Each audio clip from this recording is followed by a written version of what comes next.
The Houston Astros generally elicit the same response from sports fans that the stench inside a porta potty does. It's not pleasant. In fact, I'll go on record and say there is not a more universally panned team in baseball right now than the Astros. Yet I think it's high time, ladies and gents, we start putting some respect behind that name. The Astros, since 2017, have been the most consistent franchise in Major League Baseball. 5 trips to the playoffs, 5 trips where they've advanced to at least the ALCS. This will be their 3rd pennant and 3rd trip to the World Series. And let me tell you, whether you like it or not, they got a damn good chance of winning it this year. Damn good. This isn't a fluke. I know people will bring up the sign stealing scandal.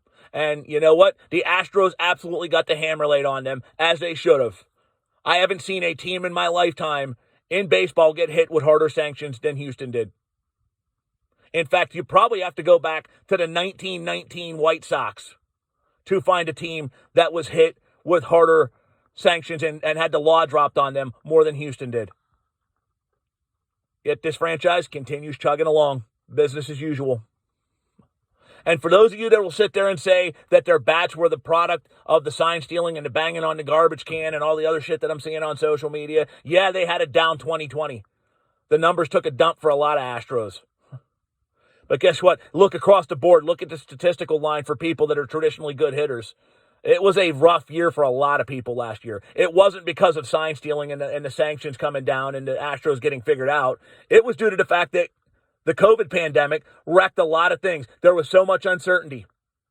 And it wreaked havoc across Major League Baseball, not just with the Astros, which, by the way, for a down year, they still went to the ALCS and took a damn good Tampa team to a full 7 games. You look at this year, and I dare anybody to tell me it's sign stealing. That's a thing of the past. Yet you got 6 batters who had an OPS of around 800 or higher. Michael Brantley just on the outside of 800 with a 799 OPS. You had 6 batters with a batting average of 275 or above. Hell, their number 7 hitter, Yuli Gurriel, is going to win the batting crown. Their number 7 hitter. And all this is with Alex Bregman having a down year. Then you look at the pitching staff. Luis Garcia, who was masterful last night in the series clinching game, had a 5-inning no-hitter going on. Luis Garcia was not even Houston's top pitching prospect last year. He was their 5th best pitching prospect. Hell, he was their number 13 prospect overall. He wasn't even in their top 10. Yet he came out there this year, won 11 games, has looked tremendous. Future sky high for him. This is why the Astros succeed. It has nothing to do with banging on garbage cans or sign stealing. And I'm not even going to say it's managerial mastery, because I've got my trepidations about Dusty Baker. There's a reason this guy has been consistently managing since 2002 and hasn't been to a World Series since then. Hell, Kyle Tucker, who hit the series closing homer, it wasn't a walk-off, but his homer basically put an exclamation point on that game in that series.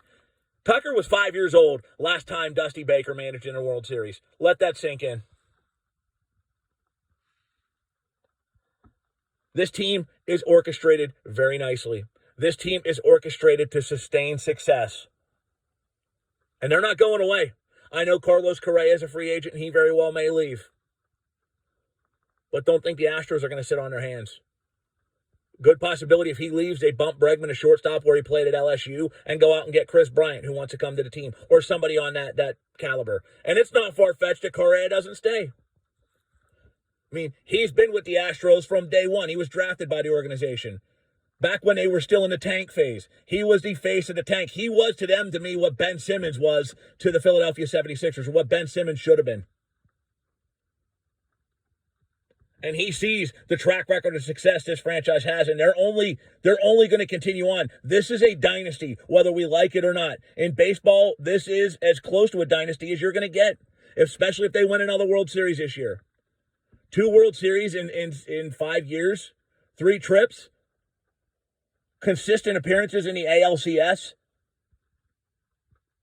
Time to put some respect behind the Astros name. They've paid their dues. They've moved on, and they deserve it.